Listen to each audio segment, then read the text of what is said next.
বাংলাদেশ জাতীয় দলের সবশেষ কোচ ছিলেন হাথুরু সিংহে। আমরা হাজারোবার দেখেছি যে হাথুরু সিংহে একজন একজন করে তারকার সাথে কাজ করছেন। প্রত্যেকটা প্র্যাকটিস সেশনে দেখেছি যে কোনো একজনকে নিয়ে অনেকক্ষণ কাজ করছেন, অনেক বল নিজে করছেন এবং থ্রোয়ার দিয়েও বল করাচ্ছেন। প্রত্যেকটা মুহূর্ত তাদেরকে দেখিয়ে দিচ্ছেন কীভাবে ব্যাটিং টেকনিক বা বোলিং টেকনিক অথবা ফিল্ডিং টেকনিকটাকে আরও উন্নতি করা যায় বা এই তিনটে ডিপার্টমেন্টে আরও বেশি উন্নতি আনা যায়।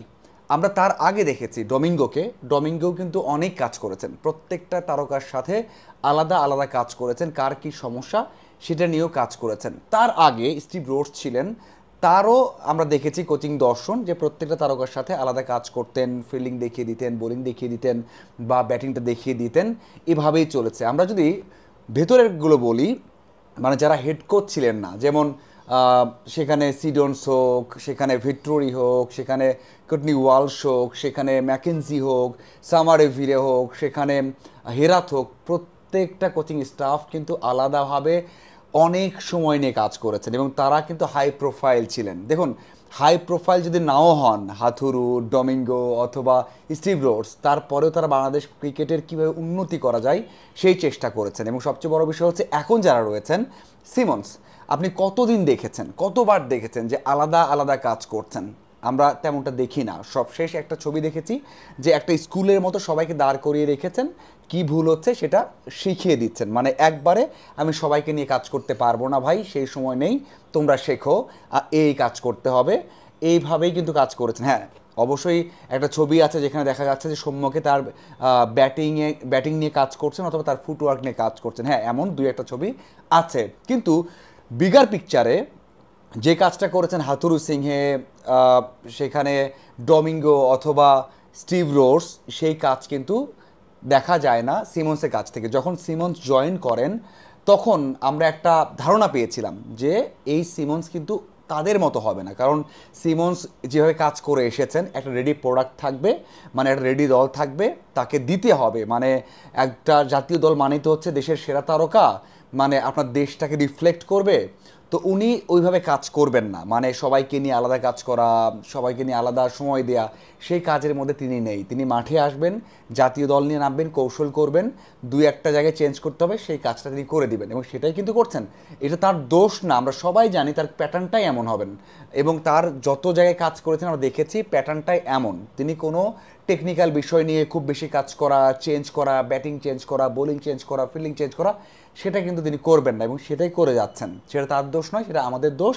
আমরা এইরকম কোচকেই চুজ করেছি। কিন্তু বিষয়টা হচ্ছে আমাদের তারকারা কেমন, তারা তো বড় হয়েছে ওইভাবে, মানে আমার একটা ব্যাটিংয়ের সমস্যা হবে, সেই স্টাইলটা হাত দিয়ে ধরে দেখাতে হবে এবং সেই বল করতে হবে 100টা 1000টা, সেভাবে শেখাতে হবে, যেটা হাথুরু সিংহে, ডমিঙ্গো, রোডস করে এসেছেন।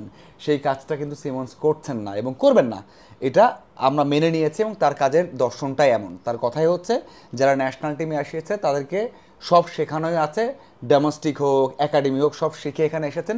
এখানে শেখার তেমন কিছু নেই, শুধুমাত্র কীভাবে ছয় হাঁকাতে হয়, গেম প্ল্যান কী হবে, গেমের অন্য দলকে নিয়ে কিভাবে স্ট্র্যাটেজি থাকবে, কিভাবে হয়তোবা ওই যে মানে ক্রুশিয়াল মোমেন্টে পার পাওয়া যাবে, সেগুলো তিনি শেখাবেন। এখন আসা যাক, আমরা এর আগে অনেকবার বলেছি যে একজন দেশি কোচ দরকার কোচিং প্যানেলে, সেটা অনেকবার বলা হয়েছে। কিন্তু আমি শুরু থেকে, যারা আমাকে ফলো করেন বা যারা আমার পেজের সাথে আছেন, তারা হয়তো দেখেছেন আমি শুরু থেকে বলেছি যে হাই প্রোফাইল কোচ দরকার। দেশি কোচগুলো আমাদের হয়তোবা এ টিম, ডোমেস্টিক ক্লাবে অথবা এইচপি অথবা যে যে ডিপার্টমেন্ট আছে আমাদের বিসিবির, সেখানে ঠিক আছে, কিন্তু ন্যাশনাল টিমের যারা আছেন সেখানে হাই প্রোফাইল কোচ দরকার। আপনি যখন Courtney Walsh, Vettori, Domingo, Hathuru সিংহে থাকবে, তখন তাদেরকে কেউ না বলার বা তাদেরকে অমান্য করার কেউ নেই। তারা এই গেমের লেজেন্ড অফ দ্য গেম, এক কথায় এই গেমের লেজেন্ড।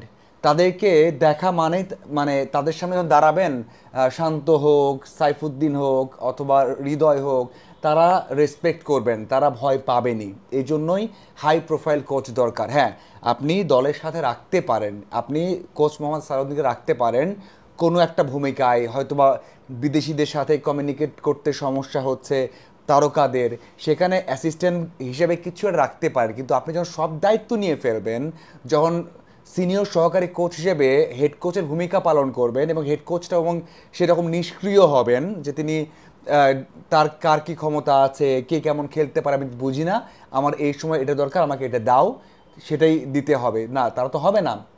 সেই রেডি প্রোডাক্ট বা সেই রেডি টিম তো বাংলাদেশে নেই। আমাদের ন্যাশনাল টিমেই তৈরি করতে হবে, প্রত্যেকটা ম্যাচ শেষে প্লেয়ারদের সাথে আলাদা করে কাজ করতে হবে, সেটা কিন্তু সিমন্স না। সিমন্সের এই নিষ্ক্রিয়তার জন্যই কিন্তু সালাউদ্দিন হয়ে গেছেন হেড কোচ। সালাউদ্দিন শান্তকে নামাচ্ছেন সুপার ওভারে, অথবা যেখানে ক্রুশিয়াল টাইম, যিনি কিনা মনে করেন হয়তোবা যে শান্তকে না নামালে, ওয়ান ডাউনে না নামালে শান্ত মন খারাপ করবেন। দেখুন, এটা তো একটা বিষয় গেল, আমাদের কোচিং স্টাফে এক সমস্যা হচ্ছে। আমি সব সময় বিশ্বাস করি যে এটা ইন্ডিয়া না, এটা শ্রীলঙ্কা না, এটা ইংল্যান্ড না, এটা অস্ট্রেলিয়া না, এখানে আমার দরকার হচ্ছে হাই প্রোফাইল কোচ, যাদের দেখলে তারকারা ভয় পাবেন, যাদের দেখলে তারকারা রেসপেক্ট এমনিতেই করবেন। আপনি যখন ঘরোয়া কাউকে নেবেন তাদেরকে রেসপেক্ট করবে না ওইভাবে, তাদেরকে আপনার বিশ্বাস করবে না। আপনি কোচ মোহাম্মদ সালাউদ্দিনকে নিচ্ছেন যিনি ইন্টারন্যাশনাল ম্যাচ খেলেননি, যিনি ইন্টারন্যাশনালে তেমন কোনো অবদানে রাখেননি, তিনি আন্তর্জাতিক ক্রিকেটের অথবা মডার্ন ক্রিকেটে তেমন ভূমিকায় রাখেননি। ডোমেস্টিকে যে জায়গায় চ্যাম্পিয়ন হয়েছেন সেই জায়গায় কোচ আপনি হলেও হয়ে যেত। হ্যাঁ, আমি ছোট করছি না, সরি আমি ছোট করছি না, কিন্তু আমি বলছি হ্যাঁ উনি ক্রিকেটার তৈরি করেছেন, কিন্তু আমরা যেভাবে বলি যে সব ক্রিকেটার তৈরি করেছেন তেমনটা নয়। তিনি খুব বেশি পরীক্ষা দিয়েও এখানে আসেননি, যেমনটা অন্যরা করেছেন তেমনটা হয়নি। হ্যাঁ, আই ডু রেসপেক্ট যে কোচিং করছেন, ভালো করছেন, কিন্তু কুমিল্লা যে চ্যাম্পিয়ন হয়েছে সেখানে যে কোনো কোচ থাকলেই চ্যাম্পিয়ন হয়ে যেত, তাদের যে টিমটা ছিল, আমি সে কথা বলছি। তো যাই হোক, আমাদের এই জায়গাতে মাথায় রাখতে হবে যে হাই প্রোফাইল কোচ দরকার। কোচিং স্টাফে অনেক অনেক গলদ আছে, সেটা আমি নিঃসন্দেহে বলতে পারি। যে সিমন্সের কথা বললাম, তার প্যাটার্নের কথা বললাম, সালাউদ্দিনের কথা বললাম, তার প্যাটার্নের কথা বললাম, তার ইমোশন কাজ করে প্লেয়ারদের নিয়ে। আমি হৃদয়কে খেলাবো নাকি আমি জাকেরকে খেলাবো, সেই জায়গায় চিন্তা করবেন যে জাকেরকে খেলাই। আমি মাহিদিকে খেলাবো নাকি আমি রিশাদকে খেলাবো, চিন্তা করবে যে আমি মাহিদিকে খেলাই। আমি অঙ্কনকে খেলাবো নাকি আমি সোহানকে খেলাবো, চিন্তা করবো আমি অঙ্কনকে খেলাই। কারণ তাদের সাথে তো সখ্যতা অনেক দিনের। এই কারণে বলছি, এমনটা নয় যে একেবারে সব কিছু দিয়ে দিচ্ছেন না, কিন্তু যে সামান্য এজ, যে আপনার শান্ত নাকি রিশাদ, সেই ক্ষেত্রে সেই জায়গাতে সিদ্ধান্ত নেবেন যে শান্ত, কারণ তার ইমোশন আছে, সিনিয়র ক্রিকেটার, তাকে নামাতে হবে, এমন খারাপ করবে। কিন্তু এই কাজটায় যদি, এই ডাগ আউটেই যদি সর্বময় ক্ষমতার অধিকার থাকতো, বা হেড কোচ থাকতেন হাতুরু সিংয়ে, হেড কোচ থাকতেন ডমিঙ্গো, হেড কোচ থাকতেন স্টিভ রোডস, হেড কোচ থাকতেন সেখানে ওটিস গিবসন, হেড কোচ থাকতেন অন্য কেউ, সেই সিদ্ধান্ত নিতেন না।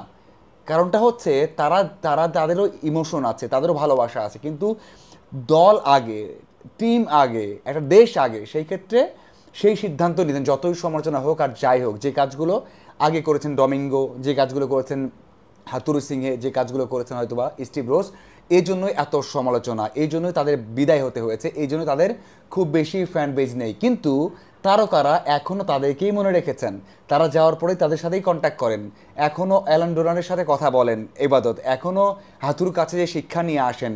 কয়েকদিন আগেই সেখানে সাদমান এবং মুমিনুল গেল। এই যে এই ভালোবাসাটা, এই টানটা তারা কিন্তু জানেন, তারা শিক্ষা পান। আমার কাছে মনে হয় যে বাংলাদেশের এমন কোচ দরকার যারা প্রত্যেকটা প্লেয়ারের সাথে ইনভলভ থাকবে, যারা হাই প্রোফাইল হবে অথবা যাদেরকে ভয় পাবে এবং তাদের উপর ট্রাস্টটা থাকবে, সেটা এই কোচিং স্টাফে নেই। এখানে সিমন্স কাজ করেন ওয়েস্ট ইন্ডিয়ান মেথডে, যেটা আমি একটু আগে বললাম যে তার কাজ ন্যাশনাল টিমের সবাই রেডি, পারফর্ম করলে করো, না করলে বের হয়ে যাও, আমার কিছু যায় আসে না। যেখানে কোচ মোহাম্মদ সালাউদ্দিন আছেন, চিন্তা করেন যে এখানে আমি আছি, এখানে আমার ইমোশন আছে, আমি ইমোশনে সিদ্ধান্ত নিব, এটাতে হবে না। আমার মনে হয় কোচিং স্টাফে বড় একটা চেঞ্জ দরকার, অথবা এই কোচিং স্টাফ থাকলে আমাদের একের পর এক ব্যর্থতা অথবা এমন সমালোচনা আসবেই, কারণ এখানে ইমোশন এবং ওই যে এরকম কাজ করা সেটা নেই। অনেক বড় কথা বলে ফেললাম, অনেকক্ষণ কথা বলে ফেললাম, আমি জানি খুব বেশি মানুষ দেখবেন না এটা, তারপরেও করলাম এই কারণে যে আমাদের ডিফারেন্সের কারণে আমার মনে হয়েছে যে এই বিষয়গুলো জানানো দরকার। আমার যে এক্সপিরিয়েন্স, আমি যেটা দেখেছি, শুনেছি, বুঝেছি, সেটা শেয়ার করার জন্য, এই জন্যই বললাম হাথুরু সিংয়ের অধীনে মাশরাফি, সাকিব, ইভেন সাকিব, মানে তার 3 নম্বরে ব্যাট করা, কখন বল করবেন, কত কিছু করেছেন হাথুরু সিংয়ে। মুশফিকের উইকেট কিপিং, তার বাদই দিয়ে দিয়েছেন উইকেট কিপিং, কারণ সামান্য চেঞ্জ এবং দলের উপকার চিন্তা করেছেন। ডমিঙ্গোর সময় এমন অনেক কিছু হয়েছে যে সিদ্ধান্তগুলো নিয়ে মুমিনুল খেলবেন না অন্য কেউ খেলবেন, রিশাদ সেখানে খেলবেন তাইজুল নাকি খেলবেন, সেখানে অন্য কোনো স্পিনার খেলবেন, যে সাকিবই থাকবেন বা দুজন স্পিনার খেলবেন, এরকম অনেক কিছু হয়েছে। তারপরেও কিন্তু সাফল্য এসেছে বা একটা ধাঁচে ছিল বা একটা পথে ছিল, যেটা এখন নেই। আপনি কোনো পথ দেখতে পারবেন না, কোনো আশা দেখতে পারবেন না, কোনো প্রক্রিয়া দেখতে পারবেন না। সেই সময় ছিল, এই কারণেই ছিল যে তারা একটা প্রক্রিয়া মানতেন, তাদের ইমোশন থাকলেও সেই প্রক্রিয়া ফলো করতেন এবং তাদেরকে সবাই মান্য করতো, বুঝতো, এবং তারা প্রত্যেকটা প্লেয়ারকেও সম্মান দিয়ে আলাদা আলাদা কাজ করতো, সময় দিত।